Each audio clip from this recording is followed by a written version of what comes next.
Okay, the Buzzkill is here, Kathy Lundeen, Sandy Hartnett. We're here with Chief David Scott today. We're gonna ask him a few questions, then we're gonna tour the facility, because the big issue, and once you walk in here, you do realize Chief David and his staff do probably need a new safety complex. So he's gonna open up, tell us a little background about himself. We have a few questions, then we're gonna take a tour of the facility. And that's it. So just give us a little background and, your father and all that, maybe. Sure. So I grew up in Pepperell. My parents moved here just before I was born. I actually went to school in this very building, went to first grade upstairs with Mrs. Northrup. I went to college locally at U Lowell twice. I got my bachelor's and my master's there. And I started on the Pepperell Auxiliary Police right after high school in the late 80s. And worked my way up as a reserve officer, and then I got hired full-time in July of 1994. And I worked my way up through the ranks, and I've been chief since 2010. Yeah, that's really nice. Hometown boy, chief of police. That's And a your great father was a story. policeman too? My father was the lieutenant here for a long time. He retired in 2002. Yes. And my son is actually studying criminal justice in college. Congratulations. Yeah. That's good. Do all policemen have a college degree? No, not necessarily. In a lot of towns, it's something that helps. So a lot of towns have financial incentive for you to go to college. They'll either pay for you to go, or they'll pay you after you go. Sarah just walked in. This is her office. But Oh, hi Sarah. We'll be done in a minute. That's fine. So we're here because of the facility. So maybe give us a little background of how this impedes getting your job done effectively, or you could do it better, or how does it hinder? And well, the basic reason is that it wasn't built to be a safety complex. It was a school. It was built in 1898, and again, it was used as a school until I believe the early 80s. It was empty for a while, if I remember correctly, and then we moved in here in 87, 88, around there. It was a public safety complex. It was supposed to be a 3-phase project. We finished phase 1, we moved in, and phase 2 and 3 never happened. So that was supposed to be finishing the second floor. There was supposed to be a garage off to the side for the ambulances and offices above it, but it never happened. so you're talking over 30 years. Yeah. You've been here without a lot of Updates. You moved in with the intention of staying. Like this was gonna. There was talk that it was temporary, but again, they were talking about 3 phases, so I'm not really sure. I was in high school back then. So. yeah. But still. What's the biggest problem with the building? Besides the mold that everybody knows about, Yes. what we found out through that process when we were learning about mold, which I learned a lot about, we had the state come out and do an air quality inspection, and although we passed, the issue with our air quality is that when we renovated from a school to a police station, they blocked off all of the fresh air intake. You can actually see there was one right outside there. There's just a piece of drywall over it. So there's no fresh air being forced into the building. So when it exits up out of the exhaust, out of the roof, it gets pulled through the walls, and there's no insulation in these walls because it's such an old building that we were told that when it pulls the air through, it also pulls the moisture through, which is a lot of the cause of mold. So you should take a picture of that duct tape right there, because I hate fixing things with duct tape, and that's the police station, kind of being, I guess you could look at it that way. Right, so this actually used to be my office, Yeah, and this was where the mold was centralized here and then in the basement. And what actually started off the process is I noticed I happened to look up and the sun was hitting this wall one day, and it was covered in mold. And through the process, we found out that it was coming through the heating system. A lot of it was being blown up, and that's why it was sticking to the wall. This particular room, we're above the chiller and the boiler, so the temperature kind of changes here. Actually, if the chiller kicks on, you'll hear it, and the floor will kind of vibrate. So that was why this room, and plus I used to shut my door at night, and then so the air kind of got trapped in here. That's why I moved across the hall when we came back in after we were in the trailers during the remediation. So now this is a conference room. The COIN program uses this room, but we leave the door open all the time to kind of get some airflow in here. That's not good. Not good. Okay. Now, school violence. We'll just hit a few other things and then we'll take a tour. And then as we take the tour, you can point out things as we go along. So another question was school violence. Do you need a dedicated police officer there? Is that something lacking, or how do you think? Yeah, I've been trying to get an officer back in the schools for years now. I'm sure as we go along in this process, we'll learn that everything comes down to money, right? Mm-hmm. The building, the staff, we're still 2 officers down from 10 years ago. But an officer in the schools certainly helps with school violence. We do what we can now. We stop in there to both our schools and the high school actually also. We do what we call school walkthroughs. The officer will come in, check in with the secretary out front, and just kind of check out the school, meet people. It's always good to know the faces before something bad happens, to know the names. We do what are called Alice drills. I don't know if you've heard Yeah, I of that. think you had one the other day. We had one yesterday. We had Yesterday, one at Varnum and one at the statistic yesterday. We do practice sometimes with fake intruders. Dispatcher coordinator Stairs was our intruder yesterday, and the kids did an excellent job. They did a really good job, and we try to tell them the best thing to do is evacuate and get away, but sometimes you can't. And worst case scenario is he's in your room, and that's what we practiced in one classroom yesterday, and they really did a great job. I don't know, the times are like crazy. It's unbelievable. Yeah. We get kind Yeah. of sensitized to it because Yeah. we train with it. Lieutenant Delane basically runs the program for the whole district. He and I are Alice instructors. Actually, Chief Toby Tyler of the fire department is one also. And we have some teachers and some police officers and firefighters from the other 2 towns. But Todd Blaine runs the program, and he does a great job. Yeah. You can, Yeah, the kids, do any of the kids get really scared just doing the drill, or are they? When we first started doing them, we had some issues with kids, upset kids that have histories and stuff like that. But lately, the last few years, they run really smoothly. They're getting to the point like fire drills where they're just kind of second nature. These kids have grown up with it now at this point. Yeah. that's good. So the police officer, the canines in the schools, some schools have that. Is that a possibility, or? It's something we talked about this year through the budget process. I asked for it. We have one officer that's really interested in doing it. It'd be great to have a canine, not just for the schools, but in general. Mm-hmm.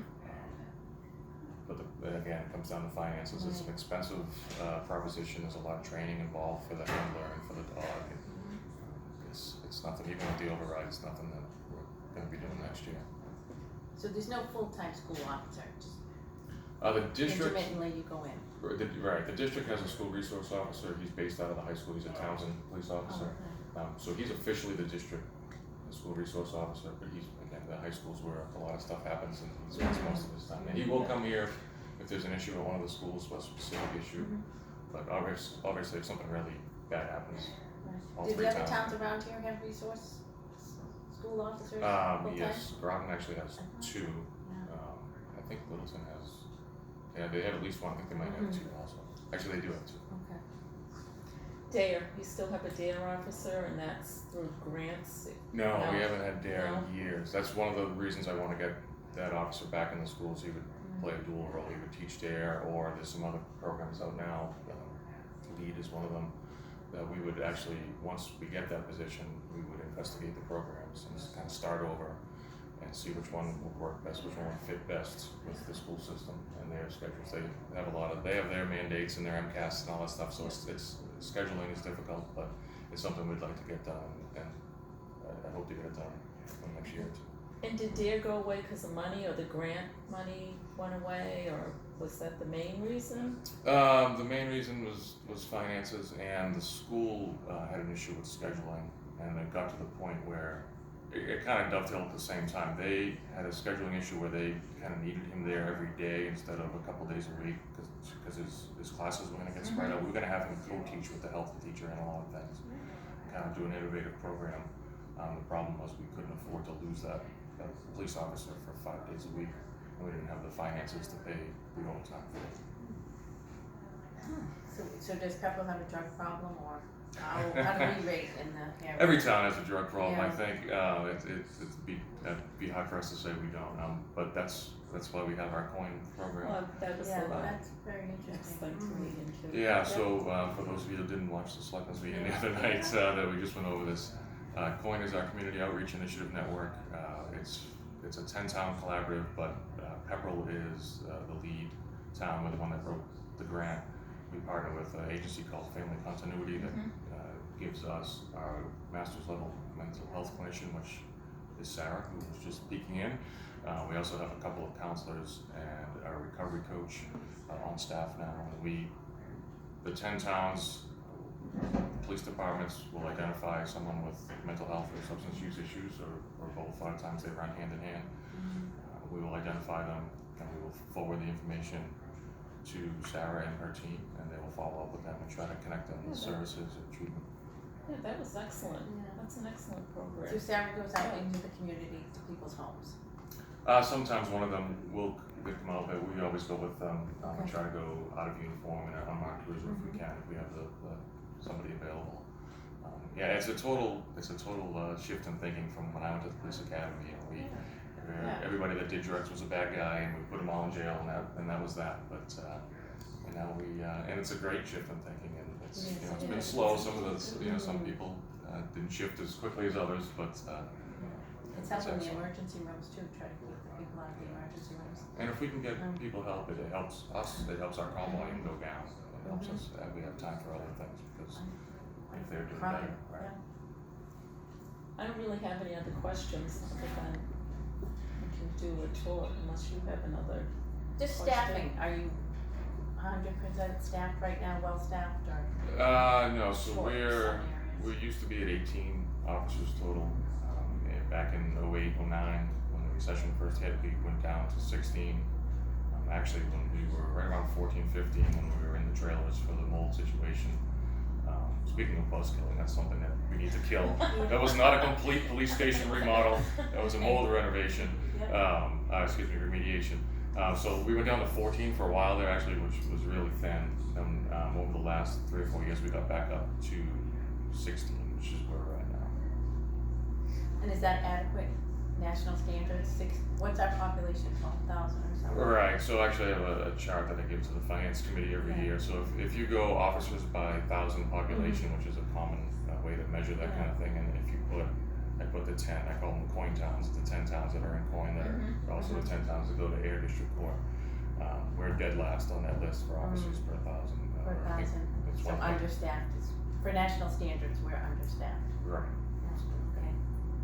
Oh, I think that's important. It is important. Of course I it's mean, we're not a important. high crime town, but we're still. Wait a minute. All this is important. You should take like a look at this room. Yes. Look in the corner, look at that. Just any citizen should just come in and look at this police station, and then you'll realize we need Are a any safety of your complex. officers more sick than normal? Would you say, especially during winter, more respiratory problems or anything? There are some people that question whether or not the building is getting them sick, but we've never Right. had anybody No, but officially that can complain happen, about it or but that's anything. Still, it's not healthy. That's not impossible to happen, No. to be more sick, especially during winter. Okay, well, if you think of it this way too, if they are getting sick because of the building, the town, I would think is gonna be liable in the future for their ongoing healthcare Yes. costs, and that Well- can be proven.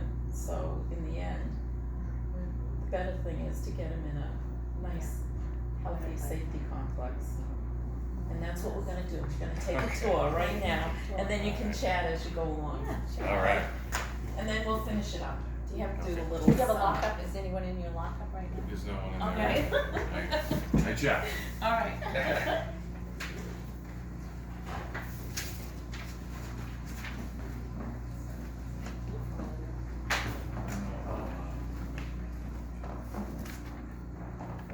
We might have some editing to do as we walk around, I guess, but. That's okay. So, this is the main administrative area.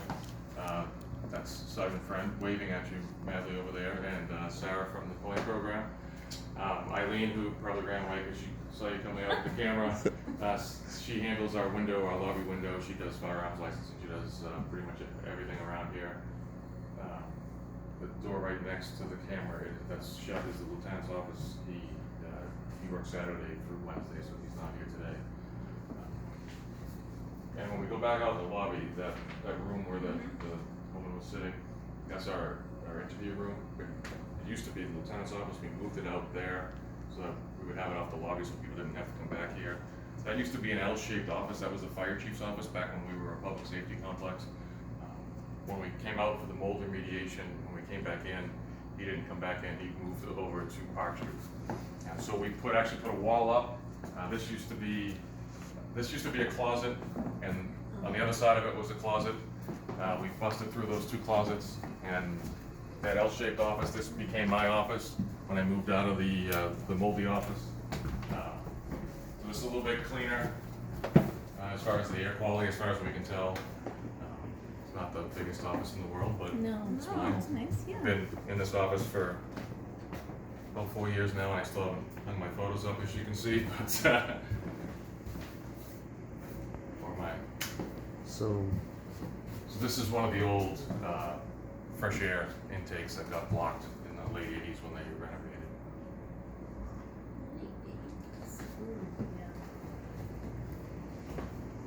So can I ask you the question now about the 2 offices in the cruiser? I actually forgot about it earlier. Oh, for sure. safety reasons.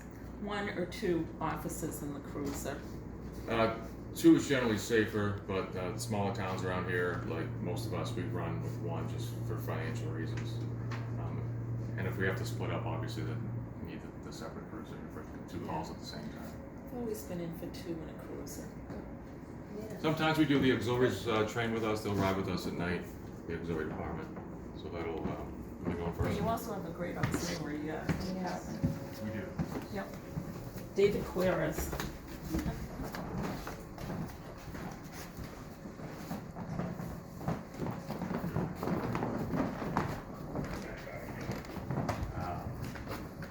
Just want to take outside, I don't know if they have anything sensitive on their desks in there, but that's the sergeant's office. Events. So you wanna look at the workout? It's, I do. there.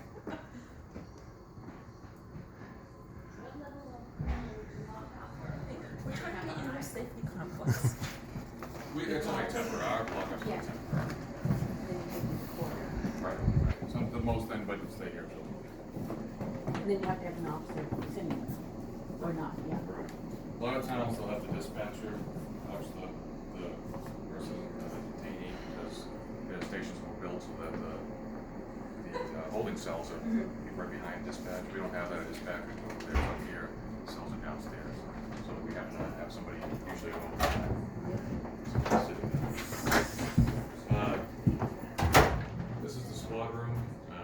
There might be somebody in there doing a report. It might be when the door's closed. I don't want to be bothered, but it's just a small room. We used to, each one of us used to have a desk, and back in the day, when you typed reports, that was needed. When we moved back in from the mold remediation, we used to be in this big room here, all of us with our desks. When we moved back in, I made a deal with them that we'd switch rooms. So they each just have a file cabinet in here to hold, which is basically what our desk ended up being anyway, was file cabinets, because everything's on the computer now. And we turn this into a training room. These tables move around so that if we have a training, we can face everybody to the front to the TV if there's a PowerPoint on the TV. But we have it, this setup is our normal setup. This is where we do roll call during shift change. As you can see, the blackboards are still all over the place from when this used to be a school.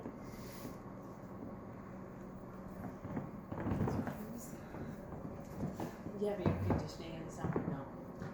Yeah, so we have what's called a two-pipe system. It's either heat or air conditioning.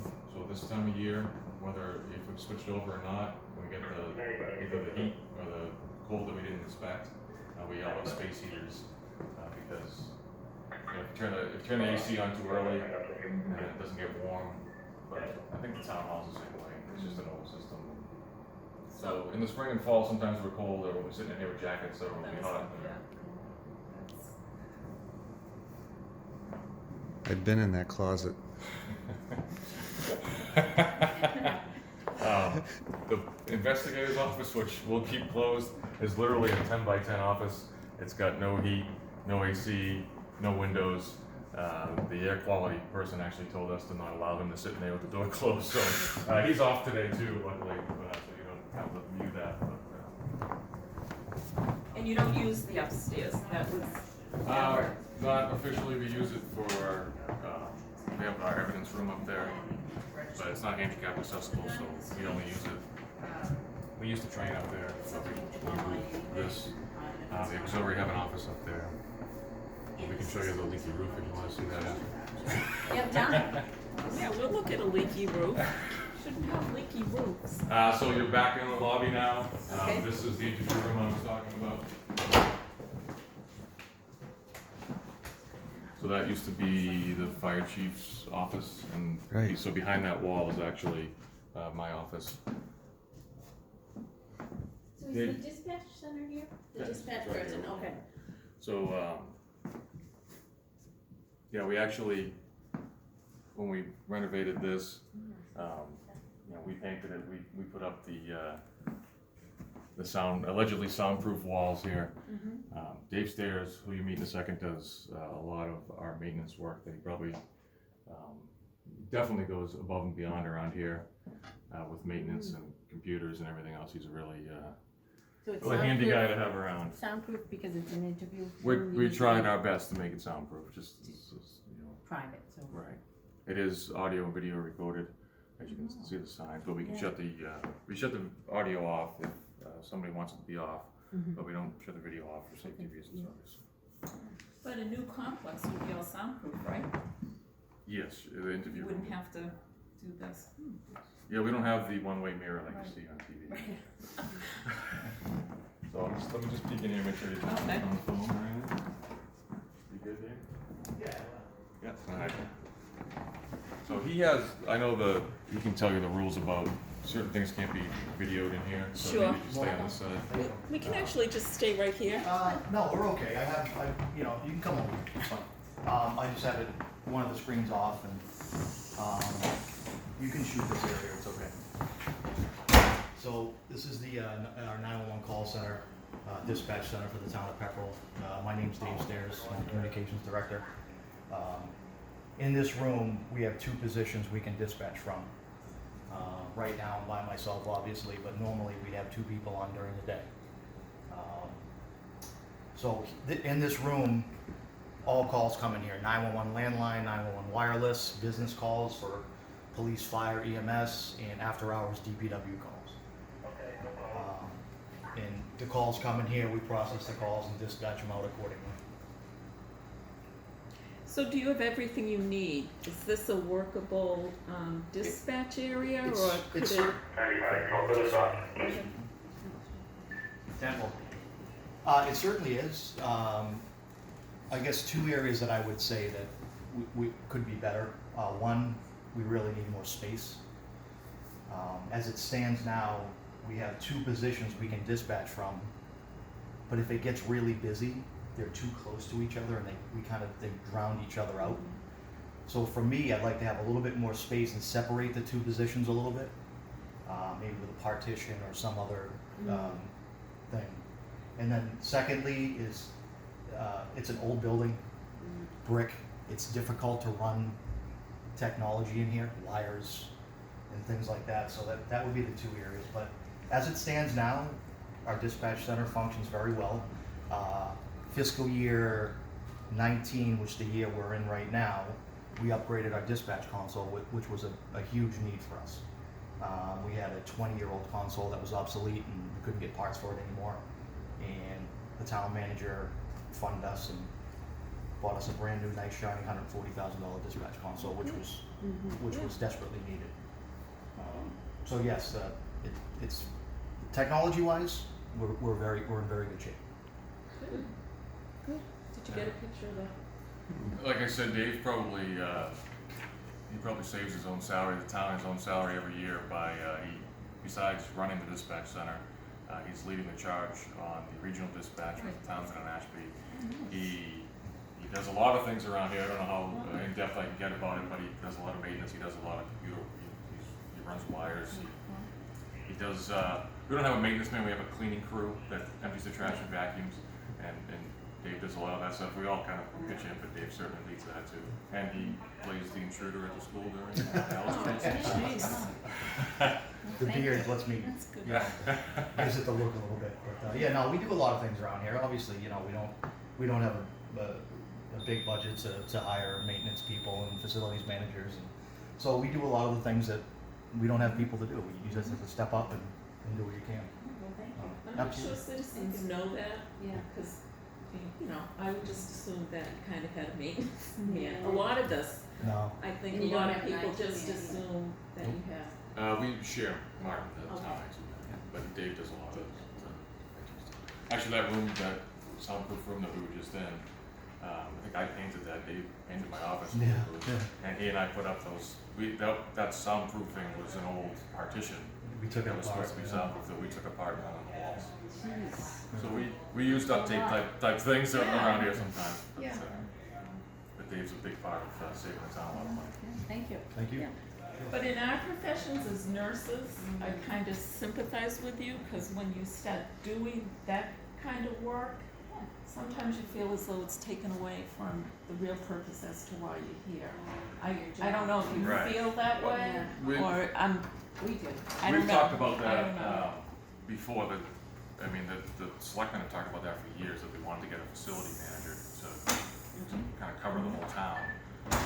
Control 293, can you sub in for part of the level? It's just never happened. I mean, again, financially speaking, we don't have the money to hire that person. And we are where we are with maintenance. We share with town hall. That got a little, the last couple of years, there's less money than we thought there was. Cleaning for a couple days a week. And you saw on the outside, we don't really have money to No. weed and bark mulch Yeah. anymore, so, you know, the garden club does some stuff for us, and they do whatever they can. It might be a full-time job for them if they just dedicate it to us. Thank you. And you're looking forward to the regionalization? Video camera? Give me just one second, I'll answer that, thank you. Hello? Yeah, we've talked about No, Zink's Yeah. not some on. video surveillance around town. Yeah, but- Mm-hmm. I don't know if I wanna say too much. No, No, it's a you possibility. don't have to. No, I'm just looking at it. I was- Oh, yeah. Yep. I mean, Yeah, these are all inside and outside of our building. you would have to inform the town or not, that the cameras were there? We would, Yeah. I think, anyway, just, I don't know if we would officially have to. Yeah, that's what I mean. Did you answer the regionalization question? It was just that that's something you're in favor of, you think that would work very well? Yes, Pepperell Yeah, Police Town, yeah. we share a school system, and we've been meeting for a That's- while with them.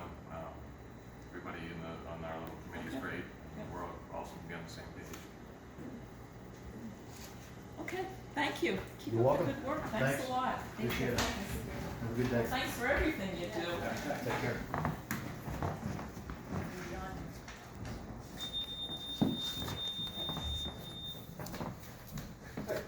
Hi. Just happened to be going through the lobby office this morning. Would you like to say hi? How we doing? Good, how are you doing? Very good, thank you. Yeah, Everyone around? go ahead. He's trying to get behind you there.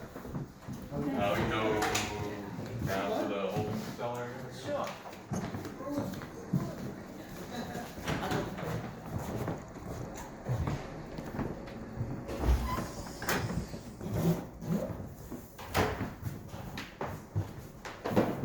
Down to Holden. And the lock came up down.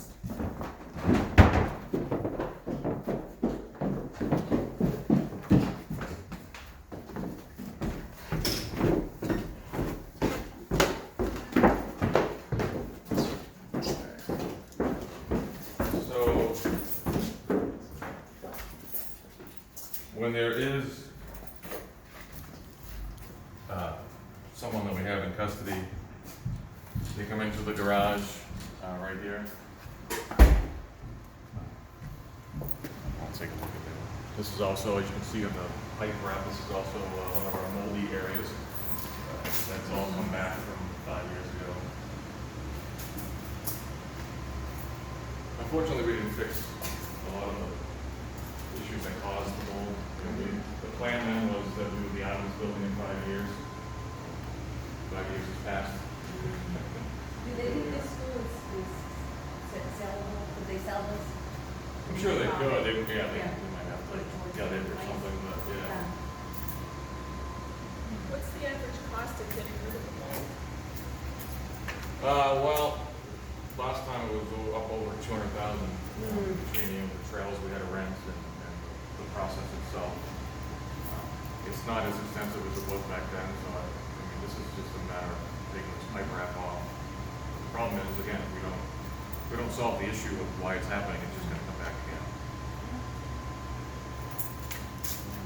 So we would pull the cruiser in here, and then the person in custody sits in this comfortable metal stool right here. This is where the booking process happens, and then we do have 4 holding cells, 2 male, female, and a juvenile. So the 2 male cells are on the side. Actually, the old generic are the same as 2 beds in these, 1 bed in the other ones. So no bars, doors. Right. Yep.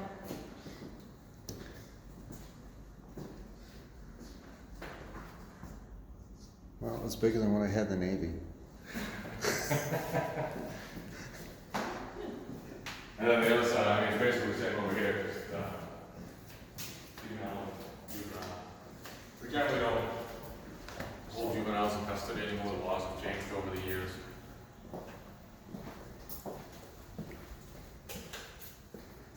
But there are occasions when we have to. So the prison is satisfied with this? We have a system, we have a metal wand that's over there that we check on the prisoners every 15 minutes. So they come over here, they put the metal wand against this, and it records that we've checked on them. Good. I mean, they don't complain that it's not up to par to other towns, other places. The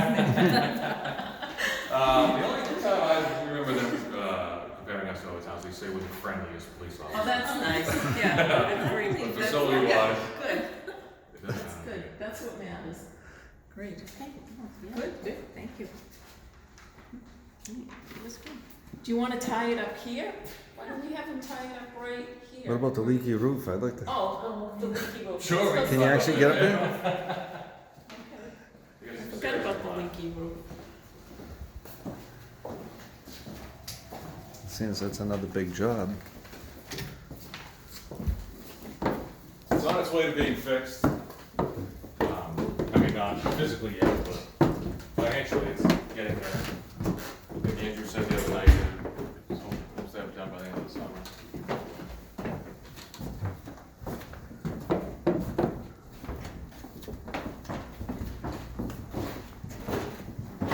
So this is going up to the second floor, like, so what I said, it's supposed to be phase 2. I'm not sure when the target date for completion on that was supposed to be, but obviously it didn't happen.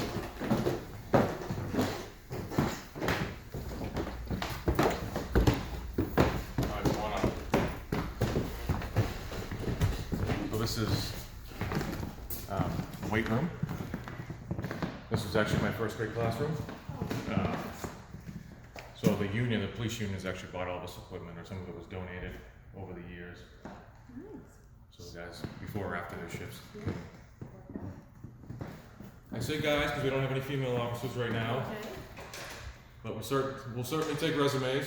Yeah, take a picture, yeah, there you go. I'm just gonna say, I'm not, it's nice they have weights, but this, Actually, since I've been chief, we installed lights up here. There wasn't even lights up here for a while. I mean, it's a nice old ceiling.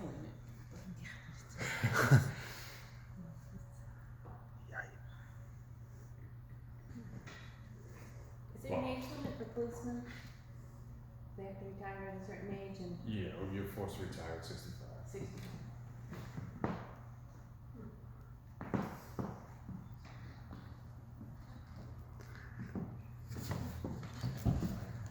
Okay.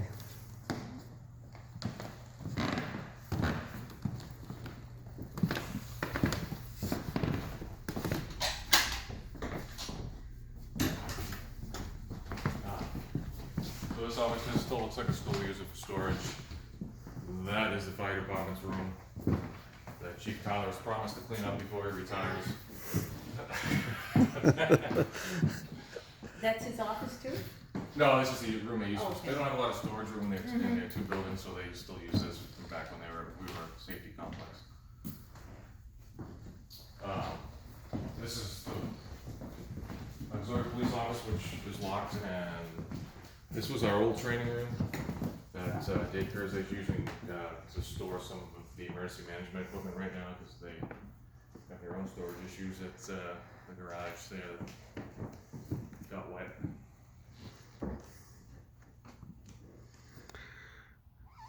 Okay.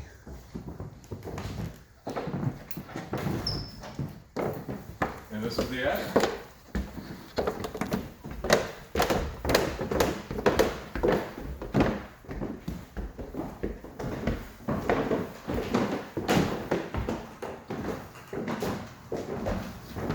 So you see on the floor that this was the Green Communities people came in and winterized the floor up here. We never winterized the windows, unfortunately, but we did this floor. So if you look up there, you can see daylight coming through the roof. That's the main spot it's leaking. This is Dave's stairs, rain catching contraption that he built with that top so that everything falls down into one spot. There's a leak over there and another one over there, but that's the main spot right there. But as you can see, it's a beautiful building. So that was actually maybe my one question. So if this whole renovation was done with the purpose of making it a safety complex and done right from the get-go, like preserve some of this stuff, move it, would it be workable? Would it have been workable? Yeah, I mean, the size of the building is adequate for us. Part of one of the other two phases was an elevator, so that I was these thinking that floors as are I'm going handy. up the Yeah. stairs, they don't even have an elevator. So and then probably 20 years ago, I know they paid to have a consultant come out and look into renovating the second floor again. They talked about an outside elevator. At that point, there was a question of whether or not doing that was going to be more expensive than building a brand new building elsewhere. Nothing ever happened. Do you have any thing? No. I would imagine now it'd be cheaper to build that because you'd have to basically gut this building. I'm thinking it is. Condos. I think you should tie it up under that. Give us a little rundown. It is Yeah, brighter right over there. there. Yeah, that's fine. We can walk Yeah, I don't know. This is our building. This is what we have. Do want to say specifically, we have a great group of people there. I have a great department. I go to chiefs meetings, and I listen to some of the other chiefs talk about some of the grief they get from their guys. My guys are great. Very few issues with the unions here. The people seem to like them out in the street. Eileen's great downstairs, very personable. It's the kind of place that we want to work because under this constant, are we all going to get laid off type of pressure we've been under